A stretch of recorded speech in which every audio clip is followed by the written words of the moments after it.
the Leg Game viewers, man? Welcome to another edition of Darrian's Corner. Now, I know it's been a couple weeks, but we're finally back with another episode. And I want to do something a little bit different for y'all this week. So this one's going to be actually called What's Wrong with the Dallas Cowboys. So we're going to take a look at this play with Trayvon Diggs, then want to tackle George Kittle. And we're going to show everything wrong with the Cowboys, from the owner to the coaches to the players. It's just going to be a total conglomeration of everything. So getting into the X's and O's of this play a little bit here. Now you're going to see a 2x2 wing set from the 49ers. And then so what that's going to be is you're going to have use check at the wing, Kittle at the wing, one offset back. Then you're going to have your two number one receivers here in kind of a tight formation a little bit. And then defensively, what you're going to get from the Cowboys is man coverage on the top end with everyone locked out. Backer's going to be on the running back, and then you're going to be over the wing here.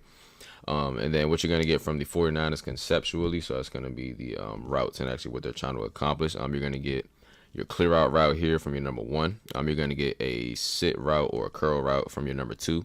You're actually going to get a deep over route here from your number three. And what that's designed to do is basically create space right here by pulling the corner out of the box and then pulling this backer down into the box.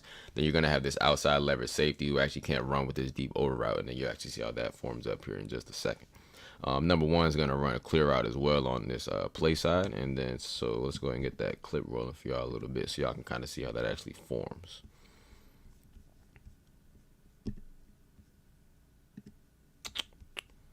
All right, so first thing you'll see is you get a hot motion from our running back. So what that's going to do is it's going to bump our man coverage down one man.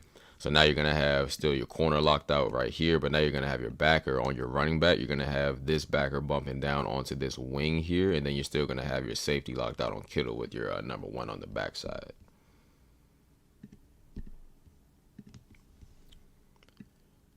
So now we can see the curl route sits right here, pulls him down, and he can't see this crosser. You can see Trayvon Diggs running out of the frame right here with his man running the vert. And then you can see the linebacker who's out of the box running right here with that flat route down at the bottom of the screen. So now, once Kittle gets this catch, you get one bad angle, one man not looking, and then one man chasing, and he's just not fast enough to get there. So now let's actually talk about what's fundamentally wrong with this play here in the defense that the Dallas Cowboys are actually playing. So, first person we're going to talk about, Demarion Overshown. This angle that he takes, I don't know what he's looking at or how he thinks he's going to make a tackle taking the angle this way when you've got a drag route coming back this way, right? So let's see where he goes. Inside. He goes inside of where the trailing defender ends up. That makes absolutely no sense from a defender standpoint. So that's going to be issue number one with this play.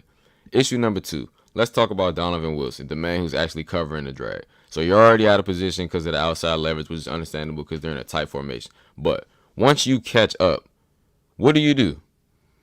Grab his jersey and try to pull him down by the hip, knowing he's 250, 260, and I weigh 200. Yeah, that makes a lot of sense. Now, let's run it back.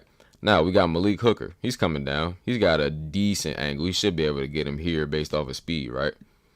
All right. Let's see what he does when he gets here. Avoid one man. And let's just grab his jersey, grab his arm, try to pull him down. Even though, like I said, I weigh 200 pounds and he weighs 260.